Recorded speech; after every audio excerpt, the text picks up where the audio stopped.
Kamu saat ini sedang berdiri di ambang sesuatu. Sesuatu yang besar. Sesuatu yang sudah lama terbentuk di bawah permukaan hidupmu, lebih lama dari yang kamu kira. Sebenarnya saya tahu ini karena terobosan, ia tidak muncul begitu saja. Ia mengikuti pola. Sebuah urutan peristiwa yang sangat bisa diprediksi begitu kamu memahaminya. Dan kamu akan bertanya-tanya, bagaimana bisa kamu melewatkannya selama ini?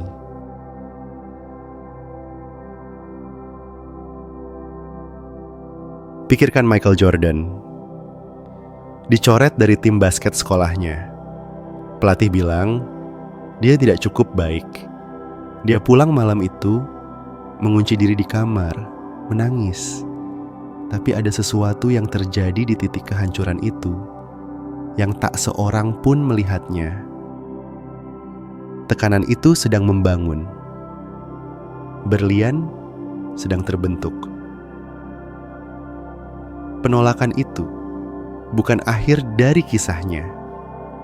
Itu adalah bahan bakar terakhir yang dibutuhkan untuk menciptakan pemain basket terhebat sepanjang masa, atau Thomas Edison. Itu di labnya setelah ribuan kegagalan menciptakan bola lampu. Asistennya menganggapnya gila. Investornya mundur. Koran-koran menyebutnya penipu. Tapi Edison tahu sesuatu yang mereka tidak tahu. Dia paham setiap kegagalan itu sebenarnya data. Setiap kemunduran itu sebenarnya persiapan. Setiap keraguan itu sebenarnya alam semesta sedang bertanya, untuk terakhir kalinya, apakah kamu siap untuk sesuatu yang akan mengubah segalanya? Inilah yang tak pernah orang katakan tentang momen terobosan. Mereka tidak terjadi terlepas dari perjuangan. Mereka terjadi karena perjuangan itu sendiri. Setiap orang yang pernah mencapai sesuatu yang luar biasa pasti melalui apa yang saya sebut fase kompresi. Itu adalah periode tepat sebelum kemenangan, saat segalanya tampak berantakan. Saat tekanan menjadi tak tertahankan. Saat setiap suara logis di kepala kamu berteriak, menyerah saja. Tapi ini yang penting tentang tekanan. Ia tidak menghancurkan berlian. Ia justru menciptakannya. Karbon menjadi berlian hanya di bawah tekanan dan panas ekstrim. Hilangkan tekanan itu, kamu cuma punya karbon biasa. Hal yang sama berlaku untuk potensi manusia. Terobosanmu tidak tertunda oleh tantangan yang kamu hadapi. Terobosanmu justru sedang ditempa oleh tantangan itu. Saya sudah mempelajari ratusan kisah sukses, menganalisis ribuan momen terobosan, mewawancarai banyak orang yang melompat dari biasa menjadi luar biasa. Dan mereka semua menggambarkan fenomena yang sama.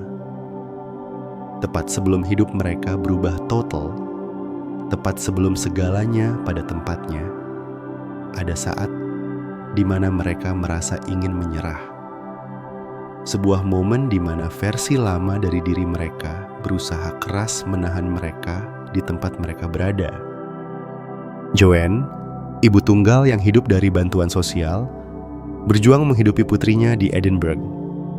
Hidupnya penuh tekanan, uang habis, depresi melanda, dan mimpi menulisnya terasa jauh. Setiap hari terasa seperti berlari di treadmill tanpa kemajuan. Lalu di titik terendah, naskahnya ditolak berulang kali dan dia nyaris kehilangan harapan. Tanpa jaring pengaman, Joanne berhenti menunggu momen sempurna. Dia menulis dengan tekad di kafe dengan mesin tik tua. Dengan hanya keberanian dan imajinasinya, dia menyelesaikan Harry Potter. Dalam beberapa tahun, bukunya meledak, mengubahnya menjadi penulis legendaris.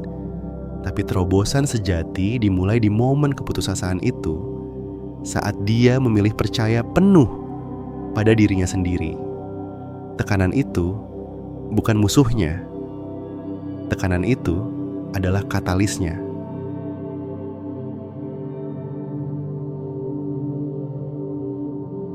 Mungkin kamu sedang merasakan tekanan yang sama. Kamu bertanya-tanya apakah kamu cukup kuat, cukup pinter, cukup layak untuk menghadapi apa yang kamu inginkan. Kamu melihat keadaan saat ini dan berpikir, terobosan itu mustahil dari posisi kamu berdiri. Tapi bagaimana jika saya bilang, perasaan itu justru bukti bahwa kamu lebih dekat dari yang pernah kamu rasakan. Badai tidak mengamuk selamanya. Akhirnya, angin reda, awan terbelah, dan matahari bersinar. Tapi yang terpenting, setelah badai berlalu, lanskapnya benar-benar berbeda. Jalur baru terukir, hambatan lama tersingkirkan. Apa yang tampak mustahil sebelum badai, sekarang menjadi langkah alami berikutnya. Terobosanmu bukan sesuatu yang harus kamu kejar, yakinkan, atau paksakan.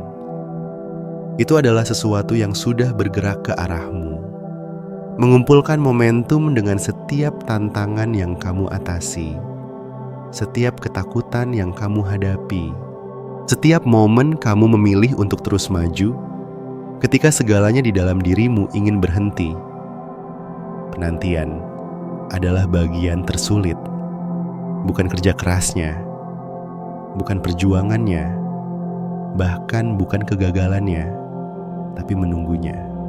Itu adalah ruang antara menanam benih dan melihat tunas hijau pertama menembus tanah. Itu adalah keheningan antara mengetuk pintu dan mendengar langkah kaki mendekat dari sisi lain.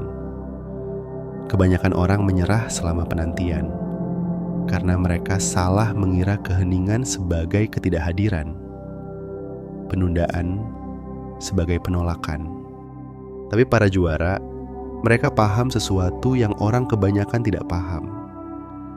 Mereka mengerti bahwa penantian itu bukan waktu kosong.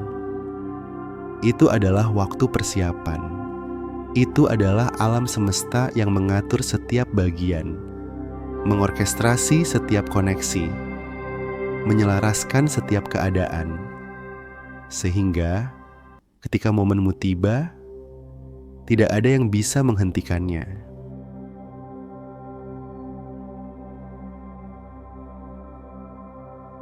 Pikirkan Oprah Winfrey, dipecat dari pekerjaan televisi pertamanya karena terlalu emosional dalam ceritanya. Direktur berita bilang, dia tidak cocok untuk berita TV. Dia pulang malam itu, mempertanyakan segala yang dia tahu tentang dirinya. Tapi di momen kehancuran profesional itu, sesuatu sedang mengkristal. Pendekatan emosionalnya yang otentik dalam bercerita bukan kelemahan yang harus diperbaiki. Itu adalah kekuatan super yang menunggu untuk dilepaskan di dunia. 20 tahun kemudian, dia menjadi salah satu tokoh media paling berpengaruh dalam sejarah, bernilai miliaran dolar. Semua karena dia menolak meredupkan cahayanya untuk memenuhi harapan orang lain. Atau Stephen King, novel pertamanya ditolak 30 kali. 30 penerbit bilang karyanya tidak cukup bagus. Dia membuang naskahnya ke tempat sampah, menyerah menulis. Istrinya mengambilnya dari tempat sampah, meyakinkannya untuk mencoba sekali lagi. Buku itu Carrie, yang meluncurkan salah satu karier menulis paling sukses dalam sejarah. King telah menjual lebih dari 350 juta buku di seluruh dunia. Tapi itu hampir tidak pernah terjadi, karena dia hanya satu penolakan lagi dari berhenti selamanya. Inilah yang menarik dari cerita-cerita ini. Terobosan tidak terjadi terlepas dari penolakan. Terobosan terjadi karena penolakan itu sendiri. Setiap tidak itu sebenarnya mengarahkan mereka menuju ya yang akan mengubah segalanya. Setiap pintu yang tertutup sebenarnya melindungi mereka dari jalan yang bukan untuk mereka. Setiap penundaan sebenarnya adalah persiapan untuk takdir yang bahkan belum bisa mereka bayangkan. Kamu sedang mengalaminya sekarang dalam hidupmu.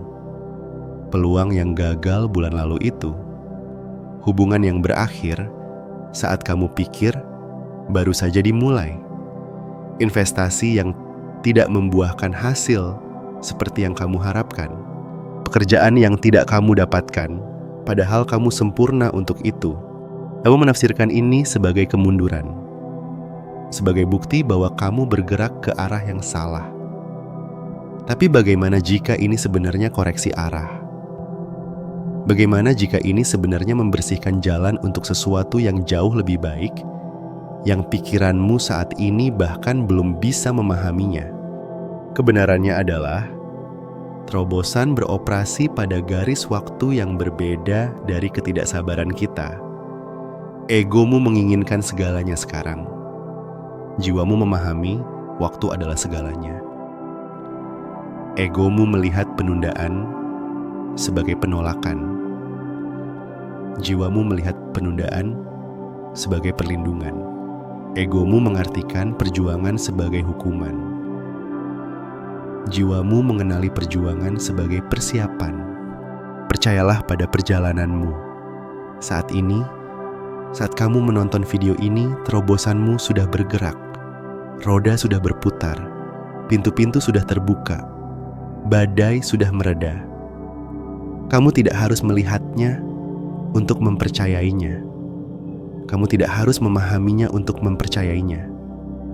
Kamu hanya harus terus maju, terus bertumbuh, terus memilih keberanian di atas kenyamanan. Karena terobosanmu tidak akan datang. Ia sudah ada di sini. Dan kamu lebih dekat dari yang pernah kamu rasakan untuk menemukan seberapa kuat kamu sebenarnya.